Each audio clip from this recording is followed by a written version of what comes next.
د ولس غږ یوټیوب چینل درنو لیدونکو د ادبي ناستو ډیرو مینوالو سلامونه او نیکې هیلې تمه ده چې ټول به روغ اوسئ. لیدونکو نن ورځ بیا هم په خپرونه کې ځوان شاعر را سره دی عباس تنها صاحب او ترڅنګ بیا مینوال د عباس تنها صاحب خلیل احمد مومن. تنها صاحب لومړی خو تاسو ته زموږ په چینل کې زموږ لیدونکو ته ښه راغلاست وایو. ډېره مننه. تاسو ته هم ستړي مه شئ او هرغلاس هرکلی وایو او زه په خپل وار سره تاسې ته او د ولس غږ یوټیوب چینل ټولو خوږو درنو ملګرو ته سلامونه او مینه محبتونه وړاندې کوم په دې هیله یم چې ښه باست دی. ډېره مننه مومن صاحب،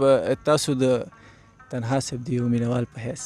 په خپرونه کې ورته ښه راغلاست. ډېره مننه ورو خوشحاله اوسئ ژوندی او سلامونه ته ومننه. تنها صاحب دا ځینې پوښتنې داسې وي چې تکراري وي او هر وخت به تاسو نه کېږي، خو بیا هم دا داسې پوښتنې وي چې باید وشي. لومړنۍ پوښتنه داسې کومه چې څومره وخت کېږي شاعري کوئ؟ پوښتنه خو مو وکړه، بار بار کېږي، خو بیا هم یاره زه خو ځان ته شاعر نه یم، خو زه هغه مات ګوډ لیک کوو تقریبا دغه 15 کاله خو شا کېږي چې شعر شاعري لیکو. او تر اوسه پورې کوم کتاب چاپ شوی یا آماده د چاپ لپاره؟ کتاب بس رانږدې دی انشاءالله او زړه مو کړی کتاب چاپ کړو د خیره، لا چاپ نه یې تر دې دمه. زه تنها صاحب ډېری شاعران ګورم یو کال 2 کالو کې 3-4 کتابه چاپ کړي اوسي. تاسو یادونه وکړئ زما 5 کال دی چې شاعري کوم، خو تر اوسه پورې کوم کتاب نه چاپ کړی. د دې علت څه کې دی؟ زه خو یم که نه چې دغه 5 کاله شوي 5 نور هم وشي که نه او بیا چاپ شي نو ښه به بیا هم لا سړی وګوري ورته. شعر څومره پوخ شي هغومره باید چې وروسته کتاب چاپ شي، شعر پخېږي وخت سره او چې بیا وروسته سړی خپېمانې هغې نه ښه وسي وروسته یې چاپ کړي. او تنها صاحب په څه باندې ډېر فوکس کوئ؟ په نظم باندې، غزل باندې او که په شعر باندې؟ زه خو بس د غزل دی، بس غزل باندې مې بس بر دی، غزل لیکم، نظم مې لیکلی او کم مې لیکلی. اوس کوم نوی غزل چې تاسو په دې لنډ وخت کې لیکلی اوسئ زموږ لیدونکي ته ووایئ. ښه، غزل نه مخکې یو څو شعرونه ویم که نه. مومن صاحب ما درله تیاره جوړه کړې ده،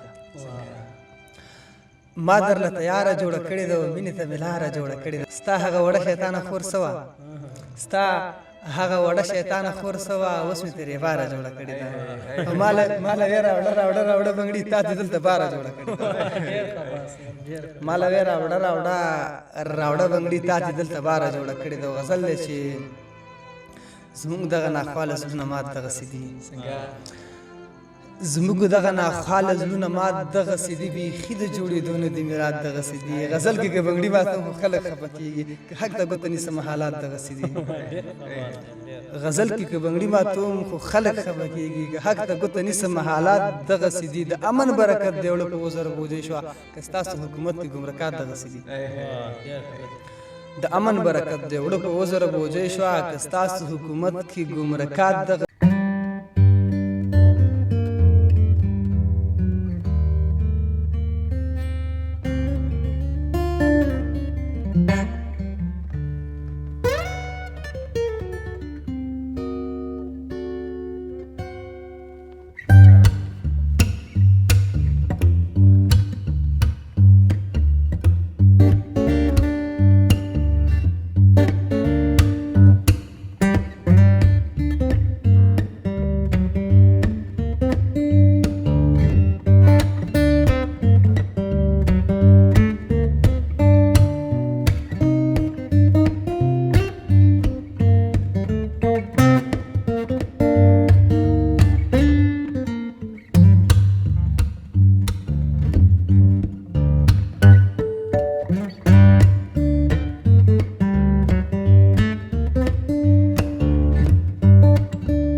زده کړې نه وي کړي بعضې داسې دغه وي چې د انجینران وي که نه زده کړې کړي وي هغه شعر نه شي لیکلی هغه وایي چې باید زه شاعر وې زه انجینر نه وې شاعر وې بس دا زده کړو پورې ده ما زده کړې کمې کړي دي خو دا اوس مې لږ مات ګوډ لیکلي زده کړي اوس هم د شعر د برکته که نه چې بس کار راځي د ضرورت لپاره مې لږ زده کړي د موبایل د لارې او ځینې شاعران وي تنها صاحب چې ذهن ته څه راشي هغه ساعت کې وي وروسته یا هیر وي ځان سره یاداشت نه ساتي تاسو هم هماغسې کوئ زه چې شعر کوم ځای کې الهام وشي کوم ځای کې یو شعر برابر شي که نه بس موبایل کې ثبت کړم بیا که هغه وخت کې وخت نه بیا وخت کې راوالم د پخواري پې وکړم ونه شي بیا وخت کې هغه شعر برابر کړم برابر نه شي نیمګړی پاتې شي 5 میاشتې 6 میاشتې هغه وخت د لارې موبایل کې بس صفي راسره دا کار لږ اسانه وي لیکل هم کولی شم موبایل کې خو بیا هم دا لږ اسانه وي بس وخت سره جوړوي ځکه زه ډېری شاعران وګورم هغې دا یو خبره زیاته کوي که نه وایي ما ډېر زیات غزلونه او شعرونه ویلي دي خو بیا چې په عمل کې ته ورسره وګورې پوه شي تا سره کومه کتابچه کې یاداشت کې چې شی شته دی وایي زه ځان سره لیکل نه کوم نه داسې به نه کوو انشاءالله په کار نه داسې او شعر باید قدر وشي شعر خوندي شي شعر خلکو ته ورسېږي داسې نه چې یوازې ولیکي او ورک کړي دا بیا څه معنا نه لري باید چې خلکو ته یې ورسوي او بالکل ځینې وخت کې زمینه ته برابره شي کتاب ولیکي یا کتاب باندې کار وکړي نو بیا تا سره په هغه وخت کې هغه کوم درانه الفاظ چې تا ویلي اوسي هغه در سره په ذهن کې نه اوسي یا در سره یاداشت کې نه اوسي نو بیا کتاب بې معنا دی همداسې ده کتاب چې شاعر وي کتاب یې زړه او ارمان چې کتاب چاپ کړي چې بیا چې داسې تېروتنې دې وشي چې ورک کړي یا خودي خواشي په کار نه ده سړی ډېر احتیاط په کار دی شعر اولاد دی څنګه چې اولاد باندې پام کوي داسې باید په دې هم پام وشي تنها صاحب څه لرئ زموږ لیدونکو ته بس شعرونه ویو نو بل څه خو موږ ته نه بالکل شعرونه دپاره راغلي چې د ستاسو خولې نه شعرونه واورو ښایي تکراري غزل دی کتونکو ته ډالۍ دی چې زما د زړه ټوکړه او زما ځان حلالوي زما د زړه ټوکړه او زما ځان حلالوي د ګل په شان بچی مې ظالمان حلالوي زما د شاباسۍ څوک دی یو پلار او بس لاړو نور خلک مې قسم دی په ایمان حلالوي زما د شاباسۍ څوک دی یو پلار او بس لاړو نور خلک مې قسم دی په ایمان حلالوي ګیله ځکه راځي خدایه زما بچی نه هر دی او چې خان بچي د سر کلی په سان حلالوي مومن صاحب ګیله ځکه راځي خدایه زما بچی نه خر دی چې خان بچي له سر کلی په سان حلالوي بچي اختر کومه دی اختر خو لا سبا دی نو پلار خلک ولې بیا خان حلالوي مننه بچي اختر کومه دی اختر خو لا سبا دی نو پلار خلک ولې بیا خان حلالوي ډوډۍ چې کله نه وي بچی دی باندې دوکه کم بلا راغلوي د ماشومان حلالوي ډوډۍ چې کله نه وي بچی دی باندې دوکه کم بلا راغلوي د ماشومان حلالوي عباسه د انسان روح د بوتانو ته خدای ورکړي په دې چې مسلمان خو مسلمان حلالوي ډېر لوړ ډېره مننه او غربته لږ مې پرېږده دا وختونه محترم دي غربته لږ مې پرېږده دا وختونه محترم دي دا لاس کتاب له جوړ دی او دا ګوتې د قلم دي غربته لږ مې پرېږده دا وختونه محترم دي دا لاس کتاب له جوړ دی او دا ګوتې د قلم دي ټوپکه د دې تېر عمر حساب را سره وکړه تا څه کړي ته ووایه ستا کوم کارونه سم دي ټوپکه د دې تېر عمر حساب را سره وکړه تا څه کړي ته ووایه ستا کوم کارونه سم دي زه هم امن پرس یم ته هم په وطن مړي بیا ولې دا د وینو سیلابونه چم په چم دي منم د اختر شپه ده خو قربان نه داسې نه ده دا چغې چې دي دا د خوشحالۍ نه دي د غم دي منم د اختر شپه ده خو قربان نه داسې نه ده دا چغې چې دي دا د خوشحالۍ نه دي د غم دي عباسه زه به سر سلامته ساتم دلته جنګ ښه ډېر زېږولي خو دا من به چې کم دي زه صاحب د خولې نه چې کوم الفاظ راوځي ډېری په اوسني وضعیت او په اوسني حالاتو را سره ښي که فکر و بعضې بیتونو ته او بعضې الفاظو ته وکړي ډېر په پخواني وخت را سره ښي خو ډېر په اوسني وخت را سره ښي بیا ټول مطلب هغه حقیقت پروت دی که پخوانی وخت دی که اوسنی وخت دی ټولو کې حقیقت پروت دی بشري حقیقت تنها صاحب خپله مو کوم شاعر ډېر خوښېږي زما هر یو شاعر خوښېږي چې شاعر وي او شعر لیکي او د دې پره پښتونخوا که د کوزې پښتونخوا خو شعر لیکي او شاعر وي زه یې په مینه اورم او زما خوښېږي بیا هم داسې په زړه پورې شاعر مو کوم یو بس ټول زما په زړه پورې دي داسې خاص انتخاب پکې نشته ښه انتخاب شته خو زړه کې پټ دی زمونږ لیدونکو ته نه ښکاره نه کېږي. نه پرې چې هم څه ښه شعر لیکي کاږه زه د یو مینوال یم بیا به شعر کمزوریږي که نه پرې چې هم څه ښه شعر لیکي. او دا حقیقت خبره ده او باید هر انسان هم داسې اوسي کوم څوک چې ښه الفاظ لیکي په زړه کې درد پروت وي مینه پروت وي هماغه ښه شاعر دی باید د هماغې مینهوال اوسي. بالکل او ښکاره چې وي چې مینوال یم دا بیا مینوال نه وي چې بس زړه کې مینوال وي بس زړه کې چې مینوال وي بس دا خبره غټه ده. تنها صاحب یو څه ستا په الفاظو ستا په شعرونو کې زیات ښکاري چې هغه درد دی او درد اکثره شاعران چې په غزلو کې درد لیدونکو تقدیم مخې ته حتما یو څه وي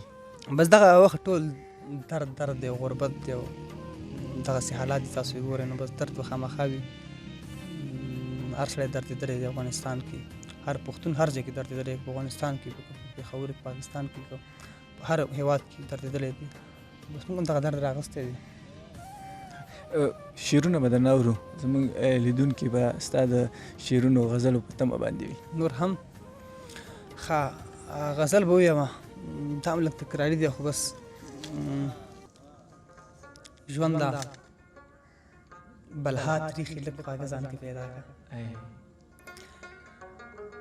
ژوند د بلها تریخي لږ خواږه ځان کې پیدا کړه هر څنګه چې کېږي څه ناسه ځان کې پیدا کړه ژبه دې کټه ده خو دې شروع کړي خو وایي چې خوښ مې لږ زړه ځان کې پیدا کړه ژبه دې کټه ده خو دې شروع کړي ووایي چې خوښ مې لږ زړه ځان کې پیدا کړه ما خو د جانان نارې خو په جارو کړي ما خو دومره زړه وکړو نور ته ځان کې پیدا کړه ما خو د جانان نارې خو په جارو کړي ما خو دومره زړه وکړو نور ته ځان کې پیدا کړه لمونځ کوه روژې نیسه تهجد کې ما غواړه لږ د عادتونو مړې خزان کې پیدا کړه بس دی د بنګلو دکان دې ختم کړه عباس ته شعر ته دې نور ووایه په خزان کې پیدا کړه. ډېر لوړ تنها صاحب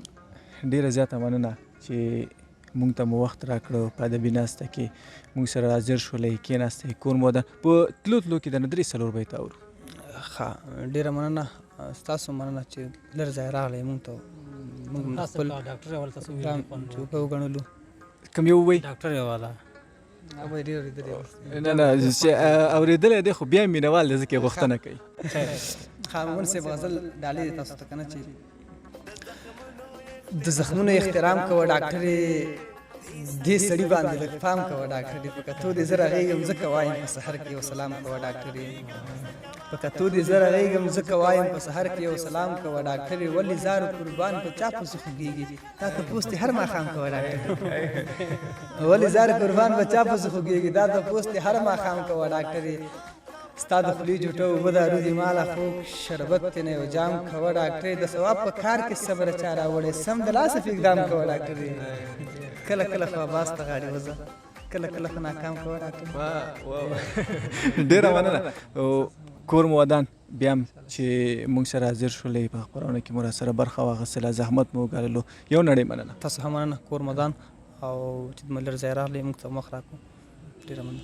او مومن صاحب له تاسو مننه چې تنها صاحب سره ملګرتیا وکړه. ژوندی اوسئ خوشحاله اوسئ هر وخت راشئ مونږ هم خدمت کوو انشاءالله خوشحاله اوسئ مننه ډېره مننه.